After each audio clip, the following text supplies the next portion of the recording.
What's going on, guys? Welcome to Extreme Nerd Table. If you guys don't know what this is a little podcast I do every Sunday where we talk about everything pop culture, what we did all over the week. And let's see who I got today. I got our friend D. I got my friend Anthony with me. So how you guys doing? How was your What's guys' up, week? Internet? How was your guys' week? It was good. I saw. Well, I saw Anthony's been doing a lot of hard work, man, this week. Been Yeah, doing some covers. just I plan on launching Venerella #2 Mm, in February. okay. So just working on some covers so I can start soliciting sales in the campaign. I have one page of the book done. I only have 25 left to go or 30 to go. But I have three covers done. So got those 3 covers done and working on #4 as we speak right now. So going with 4 covers and that'll be it. No variants this time. I no guest artists. I believe it'll all be me.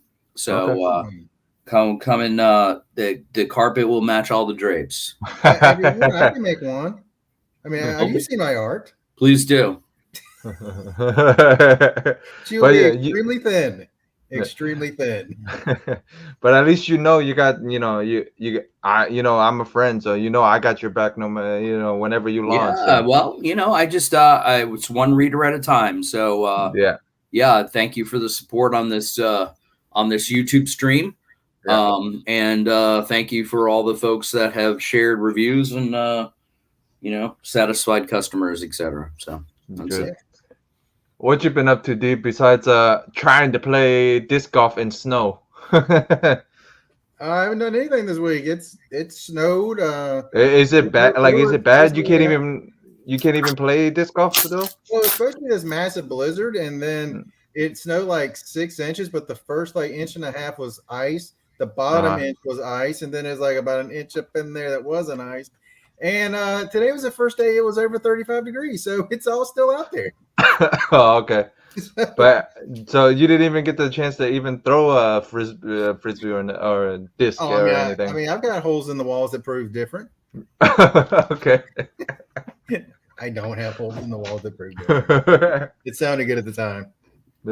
Yeah. Well, you need, if you have a garage, you need one of those things in your garage so you can actually play in the garage or something. I actually do have a basket out in the backyard, but I'm going out there. It's like I'm not going out there when it's like 28 degrees. Wind chill factor of like 17. I'm like, yeah, I'm good. Yeah, I could imagine, man, you throwing that thing in it getting frozen in midair or something.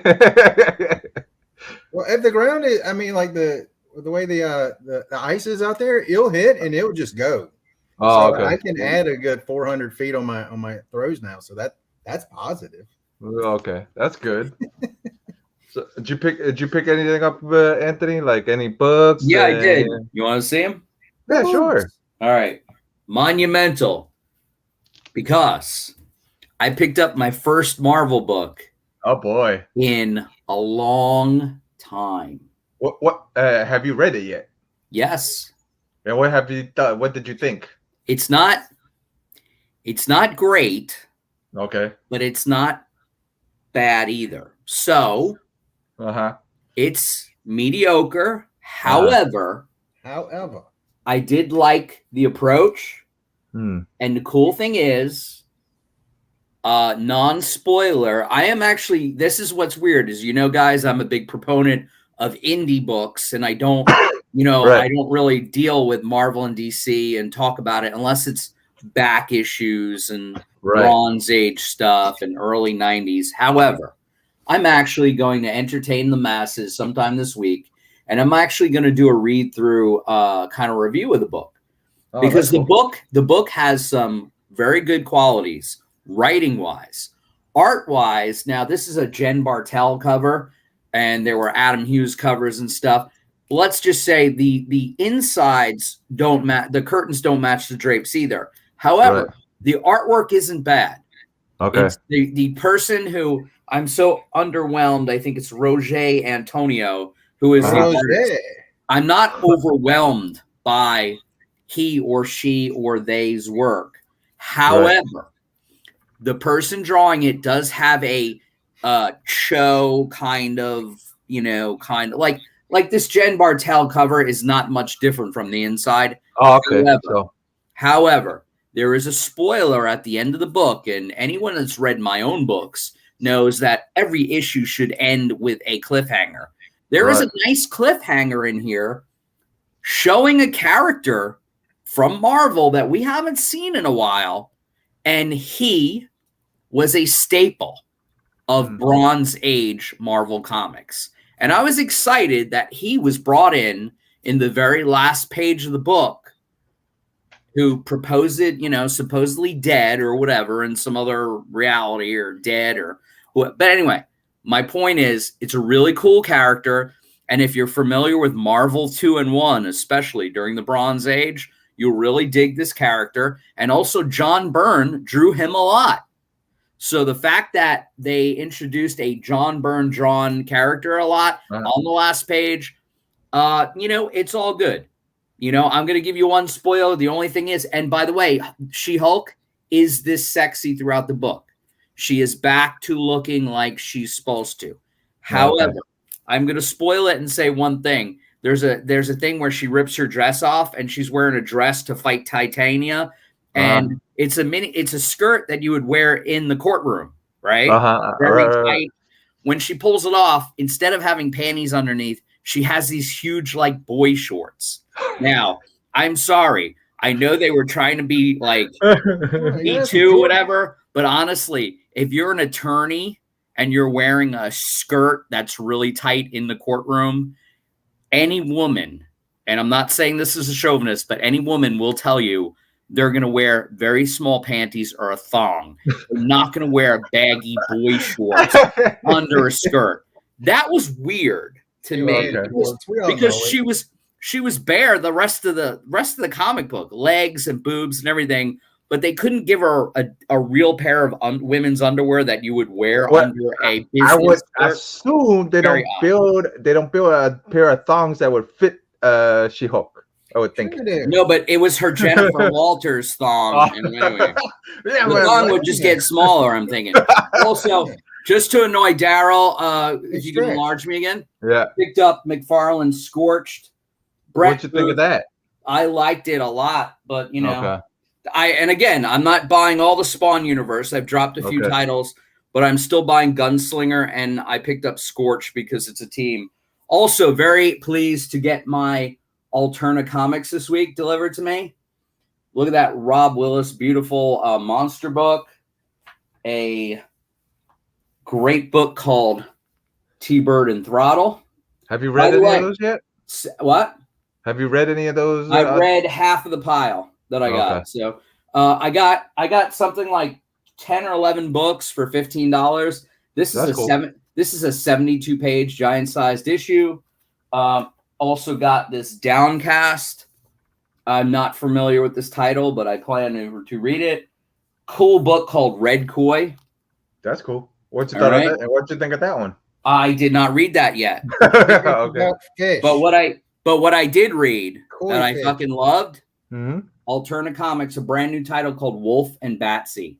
Oh, that's nice. All right, Jeff, you'd like this a lot. It's a female vampire and a male werewolf. And it's their travels. And by the way, it's very much like EC Comics, Warren, like real black and white shit like this. And they wind up going from town to town. There's some communications problems with the town folk. Most of the town folk wind up getting their throats ripped off and everything. So this is cool. Alterna Comics, their fall campaign last year that I just received. This is issue 1 of Wolf and Batsy. And then it also came with issue 2 of Wolf and Batsy. Oh, that's cool. And look, this one's called The Eye of the Beholder. The girl Batsy, she uses her eyeball to like surveillance. Oh, that's cool. Like, you know how like Raven, in The Crow, he sees through the Raven, or in Boba Fett, the little ball gets sent out and she can see through it. Well, Batsy actually pulls her eye out and her eye flies away. And does surveillance. It's a really cool book. That's really cool. So I might actually hit a turn up and actually order it. Yes, and now you can get those, I think starting next week for $1.99. Oh, that's cool. So because that's what the cover price is. I just ordered the whole package for $15, and of course, Okay. Tinseltown, set in 1914 in Hollywood. Right. David Lucarelli, who's been on my YouTube channel, very cool book. This is 4 of the 5-issue series. I picked up 9 of those books. This one I haven't read yet either. It's called Mr. Crypt and Friends. It looks like a children's book, but it's ultra violent and weird. And then Mighty Mascot set also looks like a children's book, but I think it's not. Again, I haven't read that. And then an 80-page book called Blood Realm. Oh, that's cool. Volume 3. I got to pick up 2 and 1, but that's it. So the Spawn, the Alternate Package, and the She-Hulk. And again, I'm really excited because I'm actually going to do a review of She-Hulk for shits and giggles because of I have, I'm not bragging, but I have an extensive back readership of all comics She-Hulk, especially the Byrne run. Hey, but that's cool because you're pretty much a semi-expert, So no, the thing is, I just don't, Jennifer Walters as a lawyer, and then dealing with that alter ego, real quick, the Marvel comic, the new one, it did not disappoint. Okay. So, I was leery. You were pleasantly surprised. I told my LCS, I said, okay, when I looked at the back page, I said, oh, they're introducing old Bronze Age characters. I said, keep me on and we'll see what happens. Okay. And it was only $3.99, which is good for a Marvel book. Okay. And so we got our other co-host showed up finally, and he's still waiting in the background here. What's going on, Randall? What you been up to this week? Have you been did you pick up anything? Did you pick up anything neat, or were you all working all week? Oh no, I mean I went through some of the boxes through the some of the new books that are coming out next week. So I pulled some of those to kind of show off. It's actually kind of a big week for DC. And then actually I'm going to show this off. Okay. I'm going to show this off. I got these at Target. Target. This Hot Wheels. I guess this is the Japanese Spider-Man Hot Wheels. It's kind of cool. And then I found one of the Batmobiles. This is from the lame Robert Pattinson Batman movie. So I got that one. I haven't seen it yet. You've already reviewed it. Yeah, he's seen it and reviewed it. Yeah. Nice. Yeah. And then here we go. I got and it's already got his money too. Yeah. I already mentioned before they were doing a bunch of covers for Peacemaker. So there's some more covers right here. We got Peacemaker and Vigilante on the cover right here. This is on that's the a Perillo cover. Huh? That's a Perillo. That's a nice Perillo cover. Yeah, it is. You nailed it. So we got that. That's Deathstroke number 5. And then I really think this is a fun series, the DC versus Vampires. This is kind of a cool Wonder Woman. Sorry for all the glossy reflection there, but you're good. Wonder Woman is a vampire. The final issue for Superman 78 came out. Wanted to show that off right there. Well, that looks different from the movie. This is because that story is actually supposed to have been Superman 3, the original Superman 3 movie. Superman and Robin special. I mainly like this because Pete Tomasi is doing this, so we get to see Damian and Jonathan team up again. Another so Peacemaker actually has a little mini series out right now, and it's a DC Black Label story. Disturbing the Peace. Nice. And it's by Garth Ennis. I was gonna say, is that a homage to The Walking Dead? I don't think so. It very much looks like cool. One of the covers, but I can't remember which one. Yeah. And then here's another. what issue is this? Harley Quinn, number 11. This is the Peacemaker variant. You get to see more of the team on the book, on the cover, which is cool. So they're putting out those covers, but Peacemaker has nothing to do with the interiors whatsoever. Yeah. Right. These are like themed variants. Yeah. Sort of like how Marvel has a whole bunch of I've Gwen seen them. Stacy covers. Yeah, I got it. Yeah. And then we got, this is a connecting cover right here in celebration of the Detective Comics number 1050. Man, that's a wide mouth. Yeah. What she said. Jesus Christ. And then I wanted to show off this cool Watchman box set that I got. I didn't bring all of the books because it gets pretty heavy, and I don't want to put too much stuff on the glass table here. Don't want to risk it breaking. This intrigued don't put me. too much on those biceps either.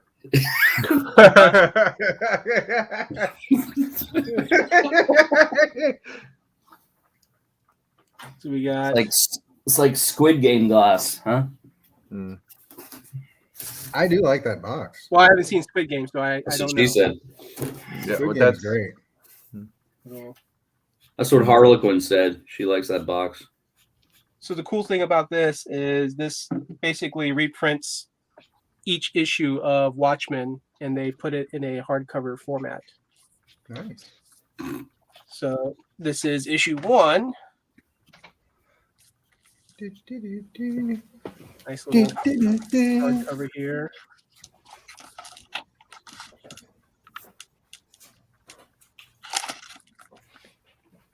And then, just for example, I brought in the last issue.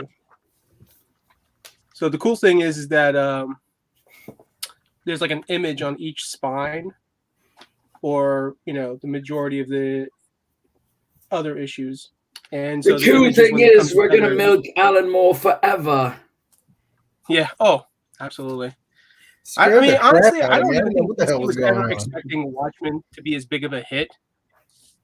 And honestly, I'm not even sure if Alan Moore knew it was going to be as big of a hit either. And DC obviously took full advantage of it. So anything I do, I always assume it's going to be a gigantic hit. And then, one final thing. The new catalog came out for the DC Connect, showing all the upcoming DC titles coming out. Obviously, Flashpoint Beyond. If you haven't heard yet, in, I believe, April, with issue number 75 of Justice League, they are killing the entire Justice League. The main team. So we will see Death of Superman, Death of Wonder Woman, Death of Green Lantern. They've all died once before, man. They're just dying again. However, Joshua Williamson said that in all their solo books, they're all gonna be alive. So what's your point, DC? They're celebrating the 30th anniversary of the death of Superman, and they don't have any more characters to turn gay, so they're killing the Justice League. And then they have Dan Jurgens is doing one of the covers, which is terrible. I like that cover that he's doing because it shows like all the coffins, and then you see a bunch of the heroes all kind of like grouped together. Dan Jurgens, though, apparently forgot perspective in that cover, though. So perspective's all off. All right. I'm sure he would remember to put if you turn on She-Hulk or something like that. No. Do you have that, by the way? The She-Hulk? No. Dead Comics Randall. Do you have the Justice League cover to show off? No. It might be in this catalog. I haven't looked at the catalog yet. Well, anybody, when you're online and you find the Justice League cover, turn it upside down, and that's exactly what DC thinks about comics now. So just do it. You'll see what I mean. It's not like a Paul is dead thing, but it's funny. There's a guy that just ran out on the football field, and they just beat the living hell out of him. It was freaking great. Yeah. Oh, see now the truth comes out. You watch TV every time we have a stream. Well, I mean, y'all are talking the whole time, so I got really nothing to do. Right now, turn that upside down. Turn that upside down. Oh, turn it upside down. I see it now. It's a robot smiling. No, it's giving the middle finger to everybody. Yeah. You talking about? You got the 2 eyes, the nose. No, it's a hand and a middle finger. Yeah, it's a hand and a finger. Right. He's got a mouth. Well, it's like a Rorschach, right? It's like a psychologist. A psychologist kind of putting it out there, and you see what you see. All right. Well, I see that. Well, so I went to Ocala yesterday with Steve and Byron yesterday, and we went comic shop hunting. Yeah, you did. I actually picked up some really good stuff, and I actually got a pretty decent 8OK from Byron, and actually got this action figure. Yeah, I got this action figure. That's awesome. Nice. Yeah, I got this, and then I got the other book that I got from him was. Yeah. That's awesome. Yeah, and then we went to a couple of shops, went to Bearded Brown Coat out there, and actually have found found a couple books at Bearded Brown Coat. Found this one at Bearded Brown Coat. This one. What's it called? Bearded Brown Coat? Bearded Brown Coat, yeah. They have a lot of Serenity stuff there? Yeah, they have a lot of it's more tabletops than anything. More tabletop gaming and stuff, but it's a pretty big store. It's the biggest store, I guess. They would be considered the biggest store in Ocala, I would assume. Right. So, but then we went to we went to the original location where Bearded Brown Coat used to be, and somebody that used to work for him actually opened up a shop there, and we went hunting there. I was only going for one book, and then he goes, oh, yeah, we told him we were from Tampa. And then he goes, oh, yeah, these boxes back here are $1 a piece. Found these in the dollar bin. Good old Beatrice Page. Yeah. Betty Page, Dave Stevens cover. It's phenomenal. Yeah, found this one. This one. Beautiful. Another Dave Stevens. And found another Dave Stevens. Yeah. So I found all these things, all 3 Dave Stevens covers for $1. Can't beat that with a stick, my friend. Nope. Found those for $1, and then I picked this one up. Mail call, pretty much. I picked the first appearance of Atrocitus. Nice. Yeah. First appearance of what? Atrocitus, the first Red Lantern, the leader of the Red Lanterns. Oh. Yep. Yeah, got that, and then I picked up and then my sister's Christmas gift, late Christmas gift finally came in. That's nice. Yeah, got a nice Vampy calendar. It's gorgeous. Yep.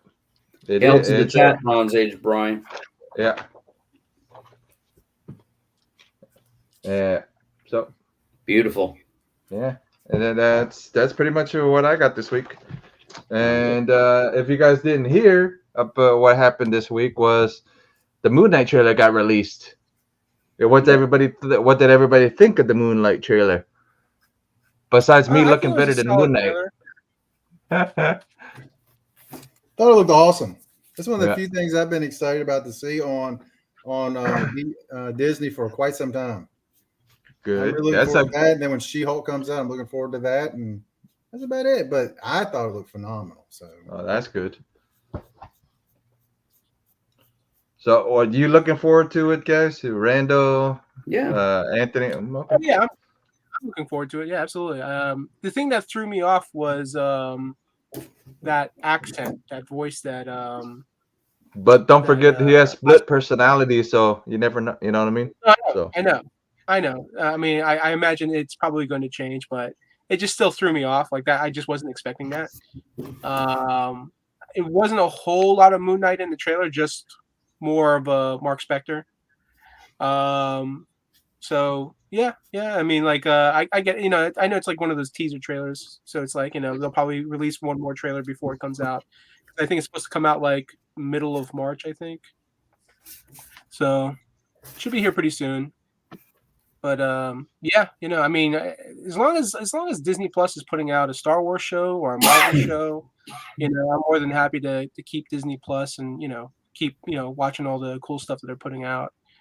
But other than that, like I'm curious, like, because I heard that they showed the girl, I forget her name, from Game of Thrones, because she's on the Secret Invasion show that Disney Plus is doing. So I guess that they're starting to film that show. So now I'm kind of wondering when Secret Invasion is going to come out. Maybe end of the year, or maybe the beginning of next year. You never know, because depending on how they're going to edit and all this other stuff too. Yeah. So that's true. But did you guys hear about the actor that? What was it? He's supposed to be playing some other a certain character in there in Moon Knight, and he like ended up passing. Yeah, he had a skiing accident. Yeah, and then I, like, some people were talking about it and said, notice the book that character appearing in is well, it's always spiked, but it's supposedly it's spiking even harder now since he's passed. I'm just saying. That doesn't make any sense. That just sounds like speculators trying to make a quick buck before. I mean, because if the actor passed, there's only two things that they're going to do. They're going to write off the character, or they'll hire another actor to play that role. So it's one or the other. But I mean, if they write off the character, then that character won't mean much or mean anything for the MCU. Right. Yeah. I mean, I don't know. I mean, I this past few couple days, I've seen a few people just posting tons of like common Moon Knight books, asking from $10 to $20. I'm like, you must be out of your mind, dude. Right, like his solo series now is going for like mad money, man. So it's like stupid. Yeah. Watch Moon Knight like appear in a movie, and then it'll go for even more. Yeah. His Werewolf by Night book is already unattainable for a normal person. You know what I mean? So it's like, there's Well, how much is the Werewolf by Night going for? Let's see. Hold on. 10,000. I don't have a drink. Way more, man. It's selling for more than $10,000. Yeah, for 9.8, yeah, it's. Well, it was pretty high even before the. For the movie, because before the movie even came, that book's always been high. It's never been in the Oh, you mean like the first appearance of Moon Knight? Yeah, that's what I'm talking about. Not his first solo series. I'm talking about his first appearance. It's always been a high book. It's always been a high priced book. It's never been a low price, because it was low printed, because he wasn't. What was it? He appeared in the Werewolf by Night book. You know what I mean? It's right. And it was like Werewolf by Night 40 something. So, so. You know what I watched this week? I finally caught up on it, and I am loving it. Seinfeld. It's still maintaining the good quality. Superman and Lois. Yeah. I mean, that shows. But it wasn't CW that funded it. It was HBO Max that funded it. So I'm not surprised. Oh, the show aired on CW. No, I know that. I'm saying, but the funding was not completely CW's funding, wasn't it? It was like HBO Max. Streaming on HBO Max. Show, and then the CW they air it on their network. So the CW makes some money.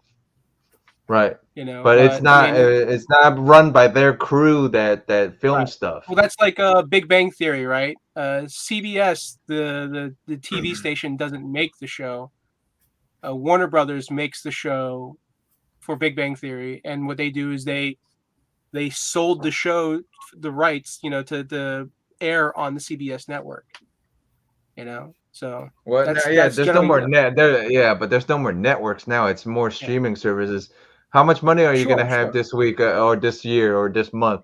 And which streaming service do you want? You know, it's like, well, what do you Yeah. want to watch? Do you want to watch a bunch of horror stuff? So you, you go pay, Yep. $9.99 here to go watch this, and I $9.99 tell you there what, to go man. watch that. I will say that like, the one really good thing about like them creating more streaming services is I love getting good deals. I just got a good deal today. I got the Peacock Premium for a whole year for free. Yeah, but it's You know, that's so my point is, if somebody wants to watch a bunch of these shows, there's no way for them to if they want to watch, if they really want to watch it, they're gonna have to have every, if they want to watch every single show that they sure. want. Oh, let's just say somebody wants to watch a Peacemaker show, so they're gonna have to have HBO or whatever. Somebody wants to watch, somebody wants to watch The Boys, so they would have to get Amazon. You know what I mean? Amazon, So yep. somebody wants. I'm just saying, it's that one person wants to watch all these shows. They're gonna have to have all these services. You know what I mean? It's like, Yeah, well, it's if you subscribe to every streaming service, it's going to wind up being a cable bill eventually. Yeah. You Yeah. know, Yeah. unless you're like me and you bootleg it from your brother-in-law or whatever. Right. You know, Right. And it's, I pay for HBO Max, but everything else I have Netflix, Amazon, and Hulu. And Disney I get from my brother-in-law because he has it already, and he's like, Yeah. here's my password. You know. Yeah, and all it does is that person just pays a couple extra bucks a month, Yeah. and that's it. It's not even a lot, but I'm just saying, it's just, what about if a person doesn't have it, and then it's Right. Now, like Anthony says it. If his Netflix and his Hulu or his Netflix and his Disney expired, I would fit the bill to get a new subscription for both he and I, Right. because I utilize those. But HBO I've had for years, and it just comes free. And as far as the cock or the Peacock, I think I get that too because I'm a Spectrum customer, and Right. I pay for NBC. So they're all valuable. But again, it's ironic that 2 years after or 3 years after, 4 years after the streaming wars begin, we have so many services that if you added them up, they would come to about $125 cable bill. Which was in the old days, we had all these networks and we didn't pay for any of them other than our cable package. But it's all good. It is what it is, and as far as streaming and services, you take what you get what you want, and go from there. I'm curious about I did not have a chance to I was preoccupied last night, but I happened to miss the airing of the Simply Incredible podcast, and I haven't watched it on replay. And I saw one of the topics Daryl had was about the saturation of comic book movies and TV. What was the general consensus, Daryl, in your? They don't think so. No, they don't think so. No, I mean, honestly, I think it's so much that most people that work day in and day out, they just don't have time for everything. Right. No. So they don't think there's enough, or there's just they don't think it's an oversaturation, and some of them actually think, hey, bring on even more. Yeah, well, the thing is, what I've been thinking a lot about some of our debates about, does everything have to be good or bad, or should we invest time? I just feel like the art that's out there, give it a try, because you won't know unless you try. It's like tasting food. Right. Now, I'm not talking about just superhero comic book stuff. I'm talking about just entertainment in general. Some person's treasure might be your trash, and ditto, and vice versa. However, I actually would not mind my take on it if I had the time to have gone on your chat. I would have said something like, I would have liked there to be more genres out there in the blockbuster realm. For example, that Moonfall movie that's coming out with Halle Berry and stuff. I saw a trailer for that. That looks terrible. However, it would be nice for science fiction or horror or whatever to have those tentpole movies like Marvel and Warner Brothers does every now and then. you know, whether it be King Kong versus Godzilla, or whether it be Scream 5 or 10 or 12, or if it's like The Quiet Place or things like that, just some others, like Knives Out when it came out, which I still haven't seen, but everyone says it's a great movie. You know, mysteries, comedies, you know, in the old days, in the 90s and earlier than that in the 80s, there were blockbusters of all kinds. You know, you could have a Star Wars film, even when the Clone Wars and Phantom Menace came out, that made $1 gazillion because there was that audience there. But, or Batman's 1989 with Michael Keaton. But you also had, like, you'd have a Scrooged with Bill Murray would come out, and that would do gangbusters too. Or like we talked about some Stallone movie or John Cleese. It's just a shame that, again, as a comic book fan, the normies themselves and you know, our moms or grandparents or uncles or nieces, nephews, they have attached themselves to these Disney Marvel films and these Warner Brother tent poles and these sci-fi epic films. It'd be nice if, like, you know, even though I'm not running to go see it, when that Jennifer Lopez and the guy, you know, Owen Wilson movie comes out, Marry Me or whatever, it'd be nice to hear that weekend, oh, this made $1 billion, just to know that That's there's a hell of a weekend. What? So that'd be a hell of a weekend. No, but you know what I mean? It would just, you know, you guys remember, if you were alive, when Pretty Woman came out, for example. And again, I'm just saying that it seems like I don't mind that there's 20 million superhero shows and 20 million superhero movies. Right. But it would be nice to have a different thing, like maybe a Western or something. Like, you know, I haven't seen it, but everybody's talking about what's the Western that's on that everybody loves? Yellowstone. Yellowstone, yeah. Okay. I've seen it. Yellowstone. And while Hialeah is on, I'll talk about a Yellow theme, a show I've been watching that I binged and watched the whole season, Yellow Jackets. Mm-hmm. There's no superheroes in that. There's no supernatural shit going on. There's no whatever, but people love the show. It's got good acclaim. It's already been renewed for season 2. I thought it was one of the best things I've seen in a long time.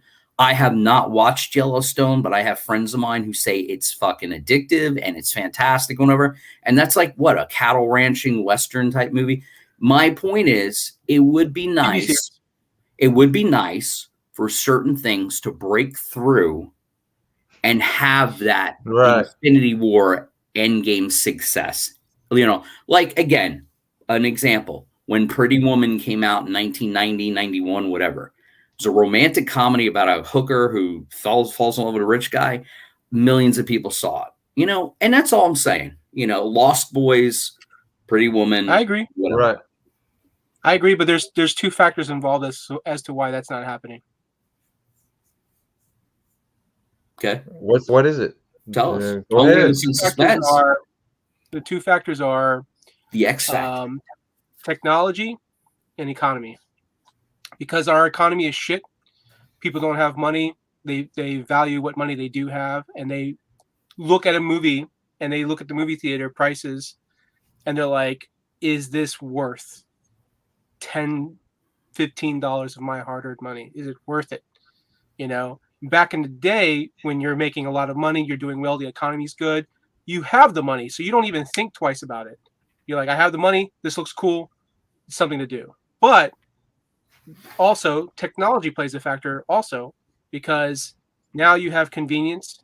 Now you have, like, oh, it's almost like it's twice as hard to go see a movie, because you're like, I can stay home and save $15, and I can watch all these movies that all these different streaming services are offering, or watch a TV show instead. You know, they can do that, or they can just say, screw it, I'm going to go check this movie out. But that's the thing, is, like, I think Marvel has set their expectations on their movies, so people have this built-in mentality of, like, well, they've made 20 movies and I've liked 18 out of 20. Yeah, so you're there's right. a strong chance that I'm going to like this movie. Yeah, so right. I'm definitely going to get my money's worth. So getting back to the question, Daryl, because it was your podcast and I didn't watch it, or your YouTube stream. What I wanted to know is, you said your buddies didn't think it was oversaturated. Now, Daryl, do you think that maybe if Spider-Man, whatever the No Way Home hadn't come out this year, that maybe that would provide room for other genres and other kinds of movies to be enjoyed? Because what Randall's saying is perfectly right. The people have gone to see 20 Marvel films and they've liked 18 of them. So when a new one pops out, they're like, oh, let's run and go see it and spend $1 billion on it. Great. But what if like there was none for a good year? Would anything take its place? And and again, that's my initial question, which I want Daryl to answer.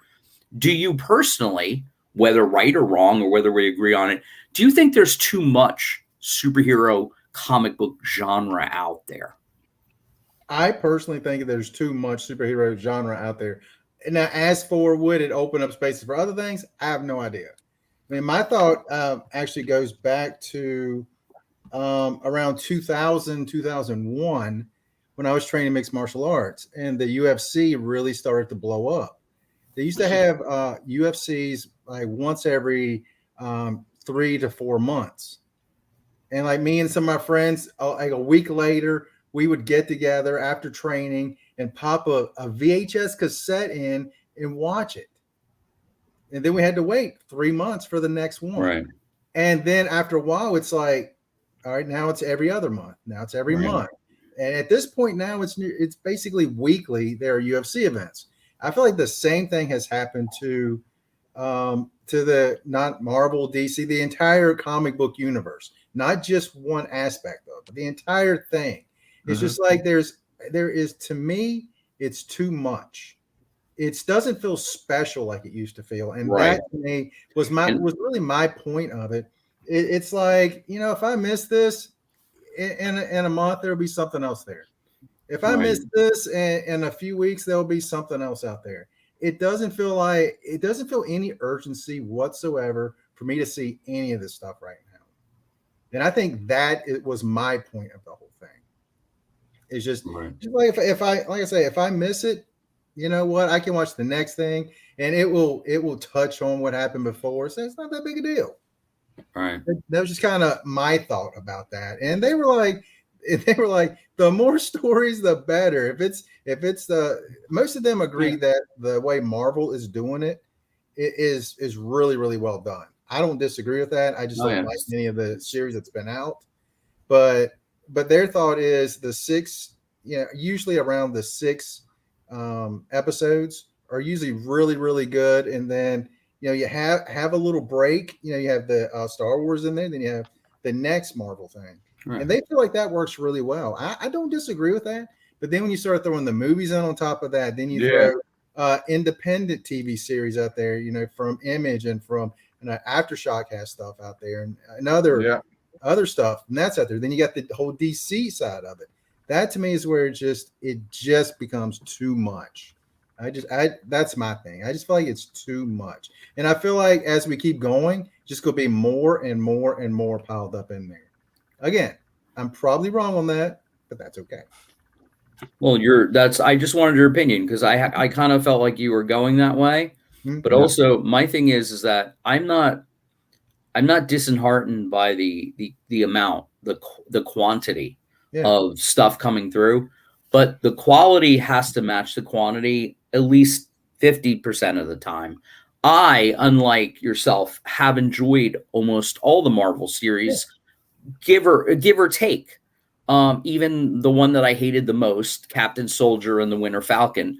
I still watched every episode because, like I said, if you offer me something at dinner, I am going to taste it to see whether I like it or not. Because taste it versus finishing it are two different things. Well, the thing is, though, sometimes when it comes to a piece of art, sometimes you have to wait till the end to see if it was worth it or if it's settled or it was palatable. That's my opinion. I think you should give it a try. And if you never like it again, you move on. And you've said, hey, at least I gave it the full shot. That's like listening to a song only the first minute, even though it's a 5-minute song. It might change somewhere. Or going to see a Broadway play or a Shakespearean tragedy. If you're not familiar, you might not like the first act, but you might love the third act. That's all I'm saying. I don't disagree with you. That's your feeling. I like to finish something, a piece of art, to see if it's well-rounded, because a lot of art, like I just said, a music, even a pop song, sometimes the verse sucks, but when the chorus hits at the minute 40-second mark, you might, oh, I like that. That's all I'm saying. However, I do think you made a great point that if there was less coming our way, we would appreciate it a bit more. And I think besides the Maguire, Garfield, all that crap going on, I think the Spider-Man movie really hit because it brought back the fact of what people wanted to see with Endgame and Infinity War and whatever, or just because maybe they didn't like the Eternals and at Black Widow. And maybe they were, because guess what? That Spider-Man movie, we talk about how all the Marvel shows by the 6th episode are almost like ads for the next movie or TV show coming up. However, other than the Kingpin in the Hawkeye, there's no tie-in to Spider-Man whatsoever. And to be honest with you, I think that movie hit it out of the park because people really wanted Spider-Man, and also they wanted something epic. And I think that the whole pandemic, they didn't get that.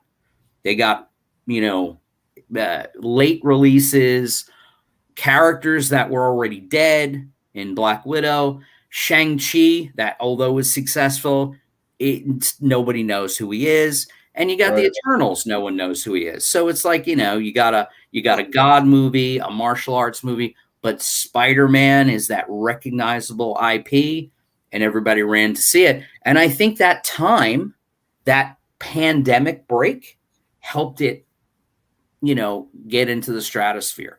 I mean, that movie in the first couple of weeks made more than Shang-Chi, Black Widow, and Eternals combined. And I think that's because people didn't buy into that. But the Spider-Man, they bought into the Spider-Man, and it's like, to be honest with you, you know how we on the panel talk about we're not going to see an X-Men movie for the next 10 years? I tell you, though, when that X-Men movie does come out 10 years from now, a lot of people are going to go see it, because they waited. Just like the Fantastic Four thing, they're taking their time. Yes. And give me this. They're taking their time. So there's something to be said about quality over quantity when you take your time and you incubate it for a while and then you release it to the public. So what do you think, Jeff? Sometimes they think about stuff, then they overthink about it, then they overthink about it, and then they ruin it from there. Sure.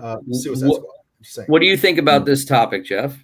I honestly think I'm pretty much in the same boat as D is. Like it's a little on the saturated side. I mean, every streaming service has at least one superhero show on it. You know what I mean? Almost every service has at least one, and then Disney, it's because it's Marvel. It's one whole section of it. But honestly, in the past, when we were when me, Randall, and when you guys were kids, it was one superhero movie, if that, a year or 2 years or something like that. You know what I mean? 10 years. One. Yeah, and most of the time it was an animated cartoon that would be on once a week. Even when it was a superhero movie, it wasn't marketed as such. The Blade movies or like whatever. Yeah, because it was not marketed. Yeah, I remember when they marketed it Blade, they didn't say he was, you didn't know what it was. Even the Swamp Thing movie, when it was advertised, and you didn't know what it was, and also wasn't part of any universes. For example, imagine if when we were watching Blade with Wesley Snipes, all of a sudden Moon Knight came in through the window. Right. Just shit like that. That's my point. Right. We didn't have any of that. Right. Well, one of the things that they also said on there is the DC movies, that nothing is a universe there. It's just all independent, separate of one another type of things. And it's just ridiculous. When you got the TV series, nothing of that goes in with any of the movies. That is a train wreck. That is an absolute Get ready for the Flash movie, man. They need to make that one universe. Well, I think I don't know how they don't get that. The CW universe is just a licensed nightmare too. I know And I've adored some shows like Arrow, and I adored the first season of Flash. Batwoman is just atrocious. Like talk about atrocitus. I almost called it Black Woman. Batwoman is terrible. And again, it's like, you know, they got 2 Poison Ivies, they got a Black Joker. I mean, what are you doing? I mean, just stop. You got Batman's missing. I mean, you know, and then the Titans. As much as the Titans was great, and it's great, it's still, it's totally independent. I mean, Batman kills spoiler. Batman murders the Joker and then leaves town like a little pussy. It's like every Batman property on CW or HBO Max or whatever, even Peacemaker, by the way, who called Batman a pussy to the neighbor's face this past episode, which, by the way, was hysterical. Yeah. But my point is, they're so like removed. I mean, when you talk about Marvel movies and comics being removed, DC is like in another stratosphere. And you know, it's whatever. And you're right. Some of that independence works as a solo individual movies, but you know, they need to make up their mind. And maybe Black Adam can bring it all together. I don't know. I don't care. Again, I kind of like the fact that at least there's one DC movie every year. At least there was. You know, they're not piling them on with TV shows, but you know, that'll change too. There'll be a new DC film, but the CW has got to stop. They're just out of their minds. And again, I like the Superman Lois show, but that'll go off the rails next season too. They already got poor. What's Superman? What's the one with the powers? Which one? Not Jonathan. No, not Jonathan, but the other Superman's son who has the powers. Oh, Jordan. Jordan. Okay, so Jordan was dating Lana Lang's daughter. And then Lana Lang's daughter was with this guy the whole first season, kissing, hugging, holding his hand, telling him that he's so wonderful. She goes to camp for 2 months, comes back a lesbian. What the fuck? I mean, no. She's bisexual. You know, oh my God! What are you doing? She experienced. Oh, come on! Why can't you just bring in a new character? One time at band camp. Come on. Oh my, exactly. They actually said it. It's at band camp. She was at band camp. No, my point is like camp. It was just camp, and she was a counselor. But the point is why can't you bring in a new character and have what is the agenda on the CW? Can you just not create new characters? Can you have a hetero romance and then bring in a homosexual romance in the same show? If you really think about it, though, like technically Lana Lang's daughter is a new character because she's going to be dating. She's going to be dating that guy who's living with them's daughter next week. I know it. It's all good. And then they're going to just go one step at a time. Yeah. And again, I think what they're doing is they're trying to cause drama between the relationship between the two. Because great example. Remember Lois and Clark with Dean Cain and Terry Hatcher? Yeah. The whole back and forth. I remember they're real and they're spectacular. Yeah. The whole Lois and Clark on and off. Will they get together? Yeah. That built the excitement for the show for the first couple seasons. I know. Then when they got together and then when they got married, the ratings just plummeted on that show. I know. And so that's the thing is like that. And by the way, forget any of that agenda stuff I'm talking about. Daryl, I don't know if you've seen the show. Superman has a brother. Oh yeah. Has a brother. Is that a thing? Is that a thing anywhere? Did he ever have a bastard brother? His mother slept with somebody else, and now he's got a brother. Probably in the Silver Age, they probably did a shot issue or something like that. Who knows? It's so many Superman stories I haven't read back in the day. So I know. I'm just saying. An actual Superman historian would have to point out. I'm just saying. CW going back to Arrow is cuckoo banana nuts. They're all over the place, and I know it's separate. But it's confusing. But like you brought it, up CW.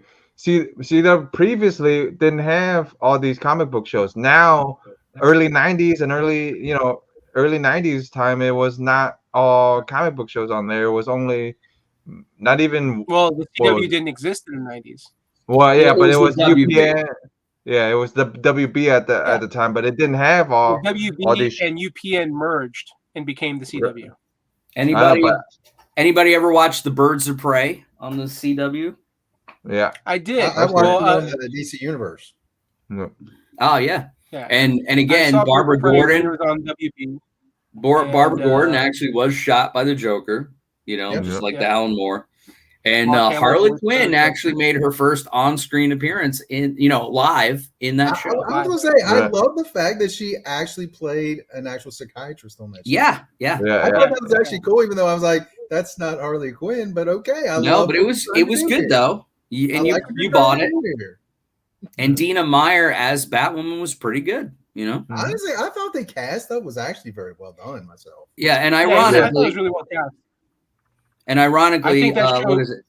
Dinah Lance in the show, who was the daughter of the original Black Canary, the blonde. She's the woman that also stars as Alice in Batwoman, who is the main villain, and she's an incredible actress.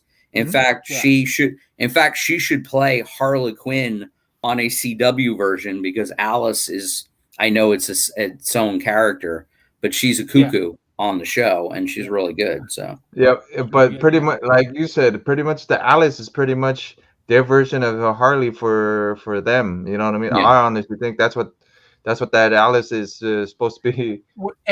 Anytime I think a series has like a lower tier type character, they feel like they have more freedom because the fan base isn't as strong, and plus, like the Batwoman character. Especially the new Batwoman character, that character is completely made up just for the show. As far as I know, there isn't a black Batwoman in the comics. As far as I know, in the multiverse, they're gonna say, there is. But I'm just saying, when you create a new character that has no history, no background, you have freedom to do whatever you want. So if you're creating this new character, you can also in turn create new villains. So now you just have people, you have the writer's room sitting down thinking like, what are we going to do for Batwoman, So you're going to have those fans that, like they can go balls to the wall if they really wanted to. Well, Alice is in the comics. That is Batwoman's sister in the comics. So those stories that's legit. My point is and of course the African American Joker that they have introduced is not the original Joker. There was a Joker with white makeup or skin who fought Batman, but this is 10 years after Batman's left Gotham and all that shit. It's just a weird show, and it's like weird how Katie Keene or whatever, the Batwoman, Kate Kane or something. Katie Kane, when she left, when Ruby Rose left the show. They didn't kill the character. They just made her leave, and she was like on an island or something. They recast. And actually, when I watched that, I was like, "What's going on?" Okay, well, but then they recast, but they didn't bring the Katie Kane back, which is weird because that's actually Batwoman. Kate Kane came back, but it was a different actress playing Kate Kane. Right, but she's not part of the story anymore. She's not Batwoman, correct? Right, exactly. I mean, they're trying to close up loose ends.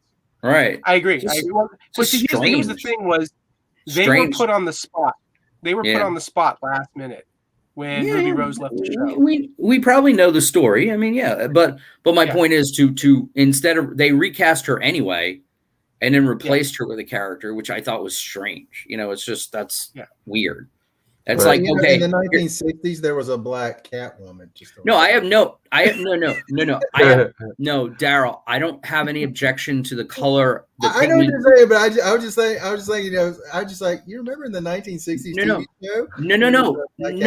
I don't care. I don't care about the pigment of skin. Like, for example, when Ruby Rose left, if Katie Keene is played by a different actress who happens to be African American, I don't care about that. What weirded us out is that when the main actress left playing the character, they brought in a different actress, like a street urchin, to play Batwoman while the real Batwoman was off on a desert island somewhere, a deserted island, and then they brought her back and recast her anyway.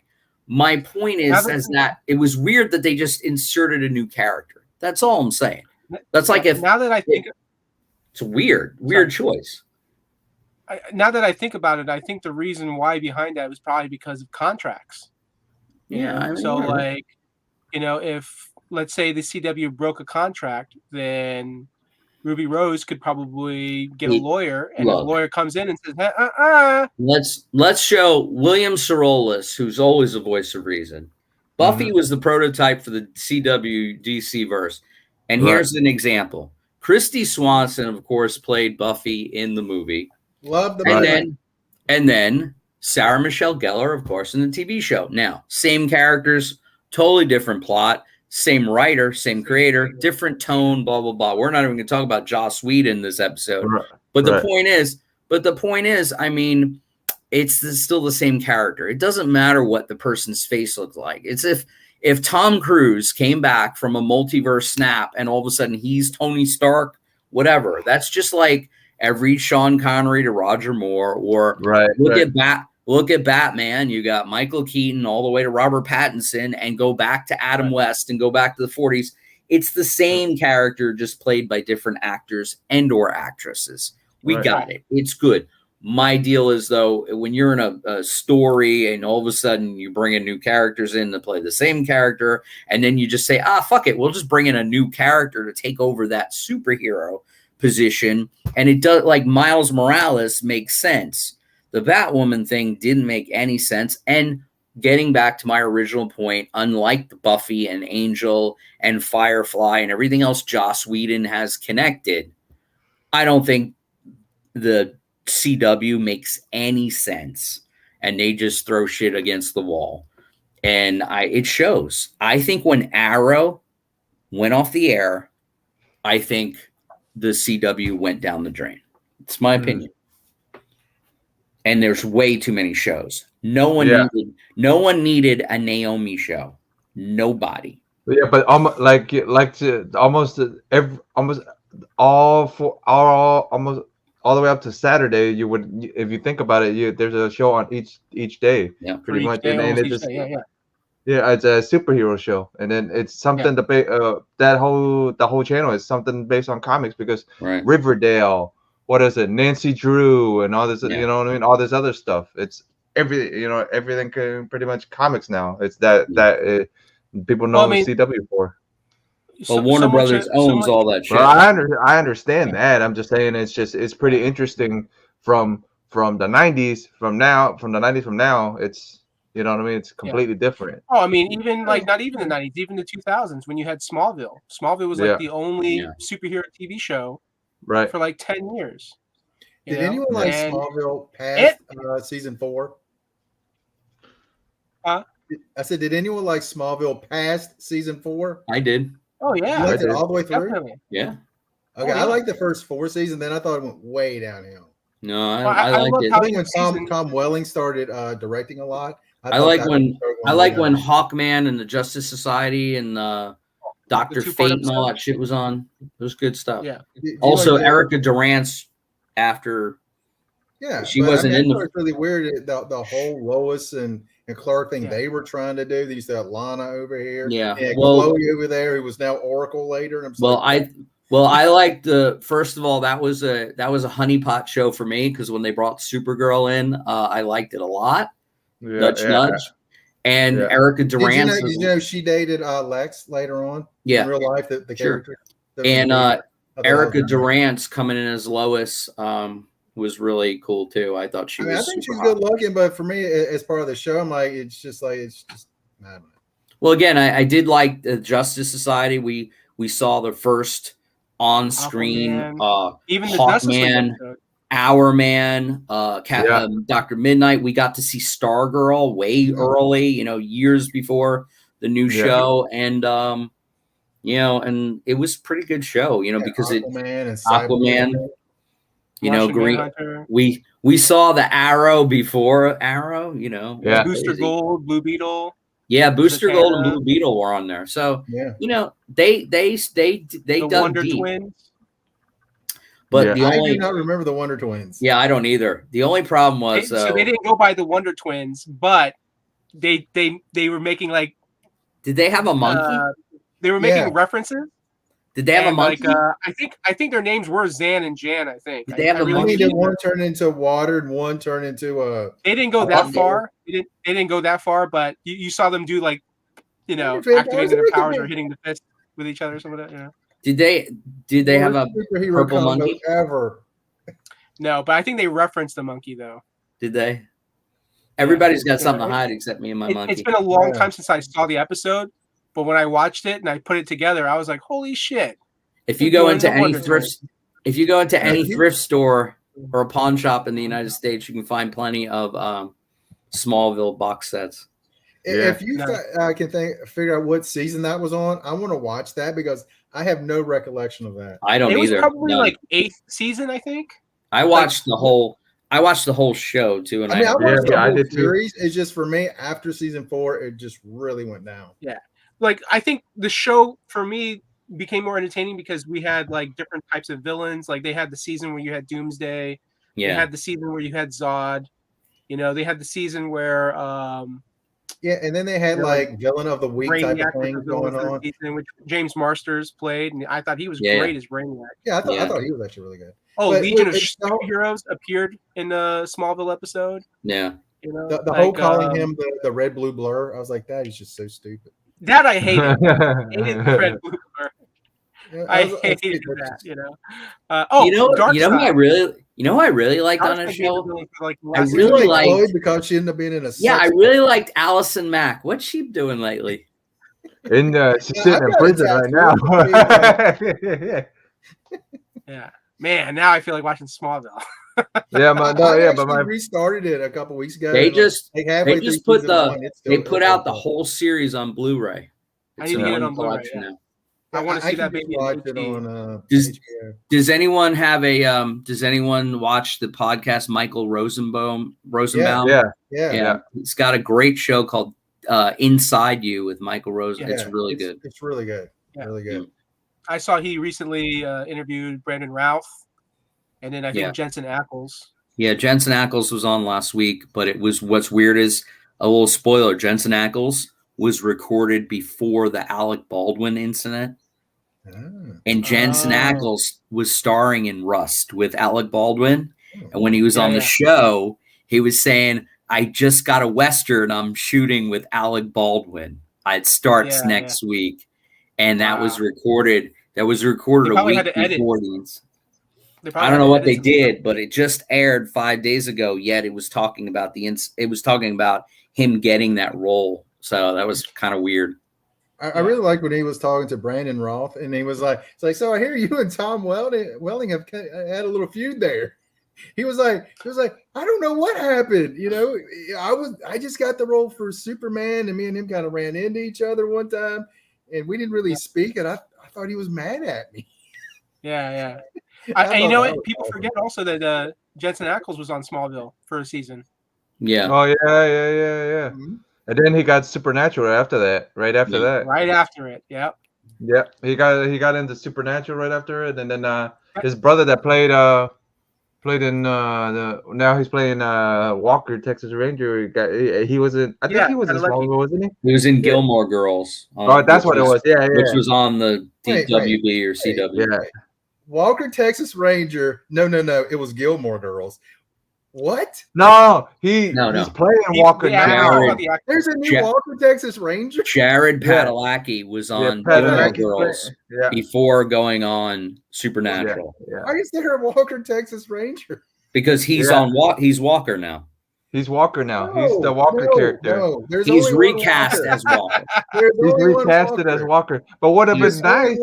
That's like there's only one Batman. But my big thing is what they should have done is had Chuck Norris be his father or something like that, and say, "Hey, this is that's like who needed another Walker show? I mean, that's my point. It was like it's Chuck Norris. Just stop. It doesn't matter who needed another one.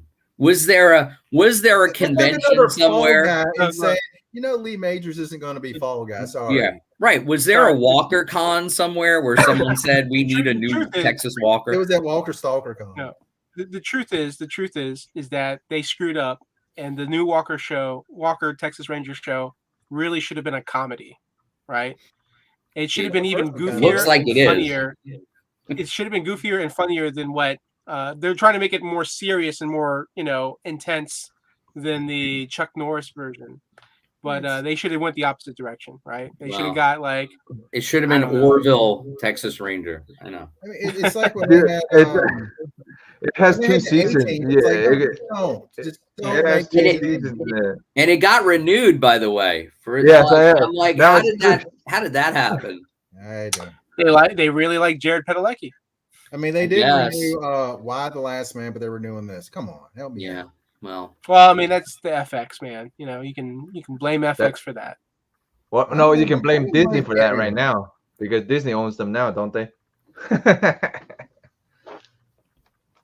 Yeah, but that's good. I mean, yeah, I think so. Yeah, because they bought everything Fox. Yeah. So they didn't renew it. That's their fault. Speaking of Disney and Fox, do you guys think we're ever going to see Deadpool ever again? I think so. Really? I think so. But I think it's going to be like 3-4 years from now, at least. But I think it's going to be. I just want to close out the Deadpool trilogy. I want it to be rated R. I want whatever Ryan Reynolds wants. And Ryan Reynolds, as far as I know, he wanted the third movie to have him and Hugh Jackman, and they were going to do this like road trip style action. I heard that, the third movie. Like Thelma Louise type of deal. Yeah. It's a great idea. I think it would be freaking awesome. Can we bet money on that it's not going to happen though? Yeah, I'm pretty sure it's not. I mean, I just the thought of that is freaking epic to me. It's all about, what it is like right now there's this whole power shifting because there's rumors that the head of Disney right now is on his way out. When I met Rob Liefeld a few months ago. Yeah. First name basis, ladies and gentlemen. I asked him, so what? I said first name basis. I said Rob Liefeld. When I met Rob Liefeld a few months ago, I literally asked him to his face. I said, so how's that Ryan Reynolds development coming for Deadpool 3? And he said, it was great. It was great 6 months ago. And then he said, but now it's in the fucking toilet. That's pretty much how he said it. Just because Ryan Reynolds' company was not liking what Disney was throwing out at them. Oh, I mean, if they were trying to make it PG, it's going to fail epically. Well, they had a writer and everything. Whoever the writer was for Bob's Burgers was writing it and stuff. And I was like, okay, whatever. And again, Ryan just needs to turn off his Mint mobile phone and go write a script with somebody and just do it. You know what I'm waiting for? Those guys ain't getting any younger, by the way. No. You know what I'm waiting for? I'm waiting for, because I haven't heard a lot of Green Lantern news lately. I'm waiting for Dwayne Johnson basically say, listen, man, if Disney's going to screw you and you're not going to get to do your Deadpool movie, you know what you could do? Come back as Green Lantern. And I'll make sure my production company, and we're going to get the best writers, the best directors, and we're going to make sure that when you return as Green Lantern, it's going to be 1,000 times better than that first movie. And, and like, plus, it's so funny too, because like Ryan Reynolds is so popular now, again, that at one point, I think they put the Green Lantern movie on Netflix. And then there was an article saying like a failed Ryan Reynolds superhero movie is very popular right now on the streaming service. So like when they put it on Netflix, it was like in the top 10. And people were just watching Green Lantern, Timing is everything. Terrible movie. I thought it was. I mean, it wasn't good. I enjoyed it. I thought it was a solid movie. Terrible. It was not bad, except for that whole racetrack thing. Other than that, but it was not. It really wasn't. And the fart cloud. And that wasn't that. Yeah. But again, so I mean, timing. Yeah, Ryan Reynolds wasn't approving. He was pretty much a wreck before that with the movies. Guys, a girl in a pizza place. And which is a fantastic film. I thought it was amazing. But my point is though, like he didn't have a selling record, you know. Yeah, and other than Van Wilder and the pizza place and the One Blade appearance, he didn't really have a solid thing. Yeah. So Sandra Bullock movie, Sandra Bullock, that really blew him up. But again, those were comedies, not action films. So definitely not comic book films. And to be honest with you, like again, timing, and also Green Lantern was about 3 years too early. You know what I'm saying? There's things that are just too early. And it's like, all these movies that fucking fail. I always think of Flash in Batman versus Superman. I'm too early.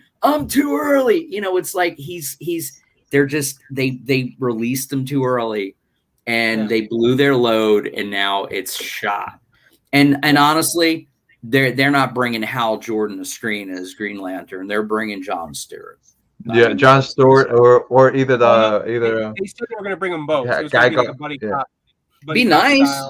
Guy Gardner. Nice. Yeah. Well, Kilowog is in there and it looks good. I'm okay with it. Yeah. And I thought he was good in the Lantern movie. Yeah. Yeah. And I liked and Mark, you know, the guy from Shazam and the Kingsman who was playing Sinestro was fantastic. Yeah. Great, you know. Mm-hmm. So bad timing. I will say this. I didn't really wasn't huge into X-Men except for the animated series when I was young. So when the movies come out, I absolutely love them. So there you go. Mm-hmm. I thought they were so good. I thought I was just happy to see them live action, you know, like finally, like, you know, like X-Men came out in 2000. This was before even the first, you know, Tobey Maguire Spider-Man movie, you know? Yeah. So and then my friends were like, they ruined it for me by telling me many of the powers that some of the characters had was not at all in the comics. It's like different characters had different stuff. I was like, oh, you kind of ruined this for me. You know that, right? Well, it's like, who cares at some point? I thought they were so good. Their costumes didn't match. Nothing. Oh, see, that was a little bit of an issue for me. I will say that. Yeah, but they addressed it though, because they said, "What do you think? We wear spandex?" You know, that's not a practical thing. You know, I mean, that Wolverine that's behind me, he's still got his underwear over his pants, just like Batman and Superman. That's weird. There's nothing wrong with that. I know, but in the real world, in live action, it's impractical. So what? It's fiction. It's not supposed to be like what's going on. But did you notice the lady that I heard of? She's a lawyer and she wears jorts underneath her skirt. Did you wear? Yeah, but did you notice though that even I think the same time that the X-Men movie came out, that's when Grant Morrison's new X-Men came out, and guess what? They all had big jackets and leather with the X across the front. They got rid of the spandex. Like that. Well, Marvel immediately they knew and they used to do this before. Sure. Anytime a movie would come out, if the movie was a success or whatever, they wanted the comics to match the movies so that way it would boost. And I think that is backwards. You're right. Yeah, I agree. You're right. However, again, like 5 years ago, back on my original podcast, we talked about this, and we all agreed is like, why did they change the comics to match the movies instead of the movies to match the comics? Well, for example, I'm going to leave you with a comment. All right, now a lot of people online, me not included, because I couldn't give a shit about what villains look like. All right, so you know the new movie that DC that Randall is so wanting to see, the new Robert Pattinson Batman. I mean, dude, he can't stop talking about the Riddler, who looks like the Zodiac killer, is really villainous and bad looking. Not, in my opinion, he's like really scary. Now, people my age and your age and whatever might say, why doesn't he have a suit? Like, you know, he should be agreeing with a bunch of question marks. But the point is, my son, again, I bring up my son because my son's fucking 12 years old. So he's like, you know, he sees all kinds of media. He thinks it looks badass and scary. And he's like, I like that the Riddler looks like that because I want to, because what he told me is like, when we go see the movie, I want to be scared of that villain, because that villain's like a serial killer or whatever the fuck he's doing. And the fact that he likes the Zodiac, he looks like the Zodiac killer, makes it that you're going to be afraid of him. My son has seen the Jim Carrey Riddler and the Riddler that was on Gotham and shit. And he's like, those Riddlers didn't scare me at all. Go back to the 60s and solve those riddles. So my point if he read the Batman comic books, he would know that the Riddler is not supposed to scare you. You know, he's the Riddler. First of all, you just made a big jump there. If my son read the comic books, listen to me. My son doesn't read Batman comics, but you know what? He's played every Arkham Knight, every Arkham Asylum game, every fucking game on his Xbox and PlayStation, and that's the Batman universe he lives in. He doesn't give a shit. And He's a 12-year-old kid is not going to go pick up The Long Halloween just because this movie's coming out. Yeah. They don't give a shit. The only reason he even read the Batman recently was because it had the Fortnite codes in the back that I bought him. So other than that, he doesn't care. And I think most young men and women don't care either. They just want to see a cool looking Batman and cool looking villains. And when I mean cool looking, you could be in the Batman movie or you could be in the latest installment of The Purge. And you just look menacing and evil and you might scare you. That's all he cares about. He doesn't give a shit whether it's accurate to Bronze Age or Silver Age or Tom King's run. That's all. So I also believe that a lot of younger people are influenced teenagers by other younger people that have read them for years. So some young people, they hear someone say, wow, this looks cool. This looks awesome. They themselves start to believe like, hey, 3 out of 4 of my friends think this looks awesome. So I think by looking at it, you know what? I think it looks awesome too. And I think a lot of times it's because they're subconsciously, influenced, Right. But Frank Gorshin's 60s Riddler costume is not going to look good. Dude, he was phenomenal.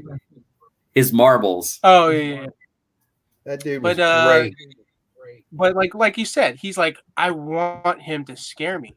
Right. It's like, I'm kind of curious how he came up with that idea. Like, what's the origin of like, when did it hit you that you wanted the character, the Riddler, to scare you? When did that idea birth into your head?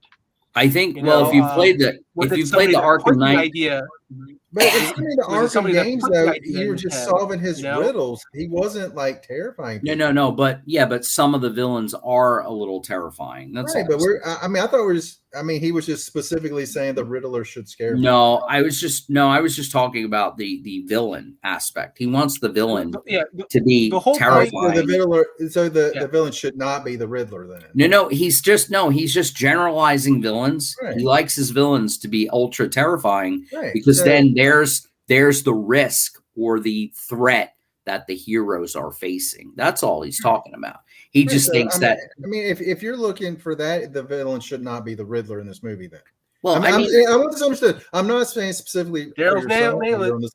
I'm saying if that's the type of villain you're looking for, the Riddler should not be that villain. Right. But my point is, though, who knows? Because none of us have seen the Riddler. The whole point of the Riddler, it's a banana. The whole point of the Riddler is he's a smart villain and he challenges Batman's intellect. Right. And we really haven't gotten that in the films or the TV shows. The best Riddler, he gave him that one with the tennis ball going back and forth.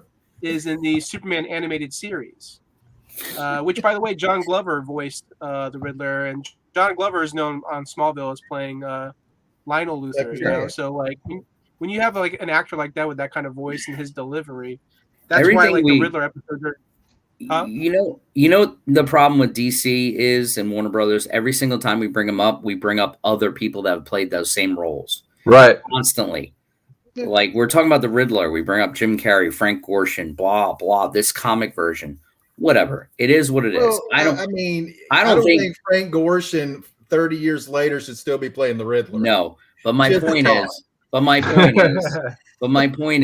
there's like so many these iconic villains and heroes have had so many actors, actresses, voice actors, and everybody and their brother and mother playing them that we're always going to compare them to each other till time and memoriam.